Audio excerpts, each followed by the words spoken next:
Good morning and welcome back once again all the students of bank management and the IT departments.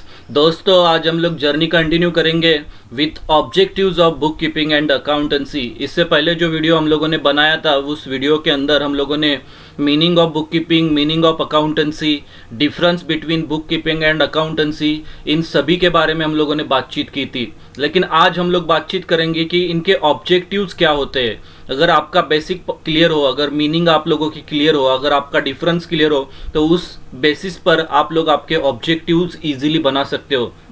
देखिए ऐसे सवाल आएंगे 5 marks के लिए आप लोगों को शॉर्ट नोट के अंदर आएंगे, या स्टार्टिंग वाला क्वेश्चन नंबर फर्स्ट है उसी के अंदर भी आप लोगों को पूछे जाएंगे कि objectives of the book keeping क्या होते हैं, ऑब्जेक्टिव्स ऑफ द अकाउंटेंसी क्या होता है। तो इन सभी के बारे में आप लोगों को वहाँ पे लिखना होगा। तो चलिए हम लोग अभी कंटिन्यू करते हैं objectives of the book keeping. 5 objective हम लोग बुक कीपिंग के देखेंगे, 5 ऑब्जेक्टिव हम लोग अकाउंटेंसी के देखेंगे।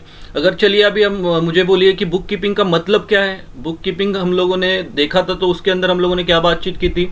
बुक कीपिंग का इजीली मतलब है कि डे टू डे ट्रांजैक्शंस हम लोगों को रिकॉर्ड करना पड़ेगा, रिकॉर्ड करनी होगी। तो उसके अंदर ज़्यादा नॉलेज नहीं लगेगा, जूनियर स्टाफ कर सकता है, उसके लिए ज़्यादा दिमाग लगाने की जरूरत नहीं है। इजीली आप लोगों को कुछ बेसिक ट्रेनिंग दी गई तो आप लोग बुक कीपिंग का काम कर सकते हो। लेकिन अकाउंटेंसी का वैसा है क्या? बिल्कुल भी नहीं। अकाउंटेंसी के अंदर आप लोगों को नॉलेज लगेगा, प्रिंसिपल मालूमात होनी चाहिए, स्टैंडर्ड्स मालूम होने चाहिए, बेसिक रूल्स रेगुलेशंस मालूम होने चाहिए, तब जाके आप लोग अकाउंटेंसी का काम कर सकते हो। उसके लिए सीनियर स्टाफ इज रिस्पॉन्सिबल होता है। तो ये सभी बातें हम लोगों ने प्रीवियस लेक्चर के अंदर हम लोगों ने डिस्कशन किया था। तो सबसे पहला ऑब्जेक्टिव क्या होता है बुक कीपिंग का? सबसे पहला और सिंपल ऑब्जेक्टिव होता है day to day business transactions का हम लोगों को रिकॉर्ड करना पड़ेगा। Day to day business sales purchase का हम लोगों को रिकॉर्ड्स करना पड़ेगा। तो ये हो गया first objective, to record day to day business transactions. Objective number second क्या हो सकता है? अगर मीनिंग आप लोगों की क्लियर हो ना तो ये सेकंड नंबर का भी ऑब्जेक्टिव आप लोग इजीली लिख सकते हो। तो सेकंड नंबर का ऑब्जेक्टिव हो सकता है provide information about sales and purchase. Provide information about sales and purchase of the business. ये हो गया आप लोगों का second objective. Number third, to determine the tax liabilities. Tax की जो भी लाइबिलिटीज होगी वो हम लोग डिटरमाइन कर सकते हैं with the help of the bookkeeping. Number 4, get the knowledge of the quantity of value of stock. हम लोगों के पास क्वांटिटी ऑफ स्टॉक कितना अवेलेबल है ये हम लोग इजीली बुक कीपिंग की मदद, बुक कीपिंग का रिकॉर्ड्स देखकर आइडेंटिफाई कर सकते हैं।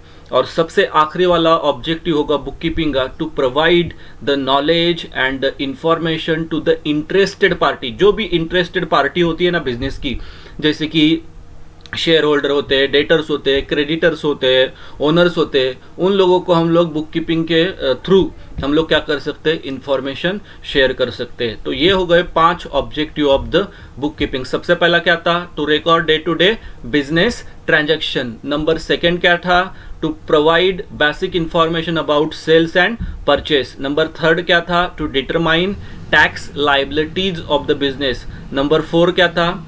to get the knowledge of quantity of stocks।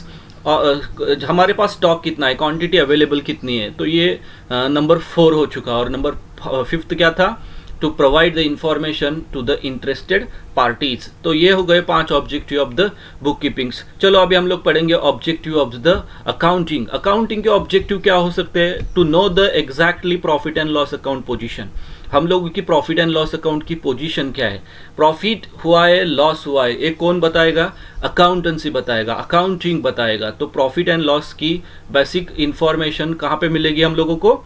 तो अकाउंटिंग के माध्यम से मिलेगी। नंबर सेकंड क्या हो सकता है?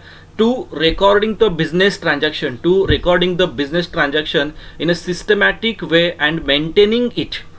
इसके अंदर देखो अभी ये सुनो, systematically recording business transaction in a systematic way and maintaining it. ये हो गया हमारा objective number second. Number third और सबसे important, determine the financial position of the business. Accounting के माध्यम से हम लोग हमारे बिजनेस की फिनेंशियल पोजीशन हम लोग क्या कर सकते हैं, डिटरमाइन कर सकते हैं। To determine the financial position of the business, ये हो गया objective number third. Number fourth, helping the users to take the decision making. Helping the information लेकर हम क्या कर सकते हैं, डिसीजन मेकिंग कर सकते हैं, प्लानिंग कर सकते हैं, ऑर्गेनाइजिंग कर सकते हैं, फ्यूचर के बारे में हम लोग सोच सकते हैं कि क्या बिजनेस चालू करना है, बंद करना है, किससे परचेस करना है, किससे सेल्स करना है। तो ये सभी बातें हम लोग क्या कर सकते हैं, ये जो डिसीजन मेकिंग का जो काम है वो हम लोग किसकी मदद लेकर कर सकते हैं, अकाउंटिंग की मदद लेकर कर सकते हैं। और सबसे आखिरी वाला ऑब्जेक्टिव होता है स्टैट्यूटरी कंप्लायंस। और स्टैट्यूटरी कंप्लायंस जो भी लीगल कंप्लायंस, जो भी टैक्स लाइबिलिटीज वगैरह, सभी जो भी स्टैट्यूटरी वाली बातें होगी वो हम लोग अकाउंटिंग की मदद लेकर कर सकते हैं। बिजनेस का प्रोग्रेस भी हम लोग देख सकते हैं। तो ये 5-6 ऑब्जेक्टिव आप लोग सिस्टमेटिकली बार सुनिए, ताकि आप लोगों का बेसिक मतलब कवर होता चला जाए और आगे चलकर आप लोगों को कोई दिक्कत ना आनी चाहिए। तो चलिए जस्ट रिवाइज करता हूँ objective of the accountancy. First क्या था, कैलकुलेशंस करना है प्रॉफिट एंड लॉस का।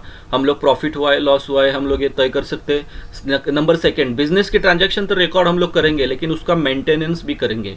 नंबर थर्ड, डिसीजन मेकिंग ले सकते हैं हम लोग, डिसीजन जो भी चाहिए, प्लानिंग, ऑर्गेनाइजिंग, ये सभी हम लोग क्या कर सकते हैं, अकाउंटिंग की मदद हम लोग लेकर कर सकते हैं। और उसके बाद हम लोगों ने देखा था कि स्टैट्यूटरी कंप्लायंस भी हम लोग कर सकते हैं। और सबसे आखिरी में बिजनेस की प्रोग्रेस भी हम लोग इसके थ्रू मतलब मालूमात कर सकते हैं। तो ये हो गया ऑब्जेक्टिव ऑफ द अकाउंटेंसी। अगले लेक्चर में हम लोग पढ़ेंगे rules of accountancy, basic rules जो भी हो गए ना, personal, real, nominal, traditional approach, modern approach, इन सभी के बारे में हम लोग बातचीत करेंगे। तब तक थैंक यू।